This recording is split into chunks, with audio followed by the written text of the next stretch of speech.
यहाँ गैर आवासीय नेपाली नागरिकता लिने सम्बन्धमा सामान्य जानकारी उपलब्ध गराइएको छ। नेपालको संविधान अनुसार सार्क राष्ट्र मुलुक बाहेक अन्य मुलुकबाट नागरिकता पासपोर्ट लिइसकेका व्यक्तिहरूले नेपालमा पनि आफ्नो मौलिक नागरिकता त्याग गरी गैर आवासीय नेपाली नागरिकता लिन सक्ने व्यवस्था अनुसार यहाँ ललितपुर जिल्लाबाट के कसरी उक्त नेपाली नागरिकता लिन सकिन्छ भन्ने विषयमा उल्लेख गरिन्छ। सर्वप्रथम आफूले जुन जिल्लाबाट नागरिकता लिएको हो सोही जिल्लामै आफ्नो नागरिकता परित्याग गरी गैर आवासीय नेपाली नागरिकता लिनु उपयुक्त हुनेछ।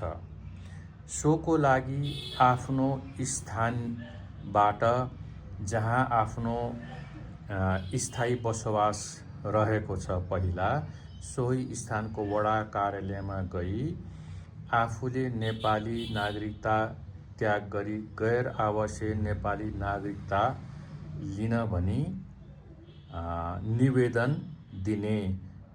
सो निवेदन दिँदाखेरि आफूले जहाँबाट विदेशी नागरिकता र पासपोर्ट लिएको छ सोको कपी, पुरानो नागरिकता कपी आदि संलग्न गरी सिफारिस गरी पाऊँ भनेर सम्बन्धित वडा कार्यालयमा निवेदन दिने। सो वडा कार्यालयले सो कागजात हेरी सम्बन्धित जिल्ला अर्थात् ललितपुर को सन्दर्भमा ललितपुर जिल्ला प्रशासनमा सिफारिस गरी पठाइदिनेछ।